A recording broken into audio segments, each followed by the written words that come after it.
আজকে সন্ধে 7:15 থেকে 8টার মধ্যে যারা বালুরঘাটের ডানলপ মোড় থেকে জোড়া ব্রিজের দিকে গেছে তারাই শুধুমাত্র আজকে জানে যে ভিড় আর জ্যাম কাকে বলে। মানে দুর্গাপূজা কালী পূজা তো অ্যাট এ টাইম এরকম জ্যাম দেখা হয়তো যায় না বালুরঘাটে, প্রায় আধা ঘন্টা থেকে 1 ঘন্টা ধরে জ্যাম। কারণ একটি বিয়ে বাড়ি যাচ্ছিল। উফ, বিয়ে করলে ভাই এভাবেই করা উচিত।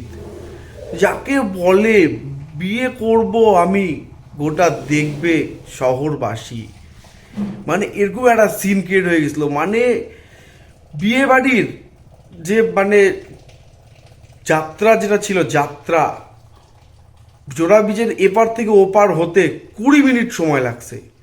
চারিদিকে সবাই আনন্দ, নাচ বাজনা, গান, ভীষণই ভালো লাগছিল দেখে। মানে বিয়ে করলে এরকম জাঁকজমকভাবেই করা উচিত। মানে পুরো শহর থমকে গিয়েছিল ঘন্টাখানেকের জন্যে, এত জ্যাম। আর বিয়েবাড়ি কিন্তু সেই উত্তাল আনন্দ চলছিল। তো চলো সেই বিয়েবাড়ির দৃশ্য তোমাদেরকে তুলে ধরছি আমি। আর এই জ্যামের জন্য যারা অসুবিধায় পড়েছিলেন কারা কারা, তারা অবশ্যই কমেন্ট করে জানান। আর এত সুন্দর জাঁকজমক বিয়েবাড়ি দেখে কারা কারা খুশি হলেন তারাও কমেন্ট করে জানান।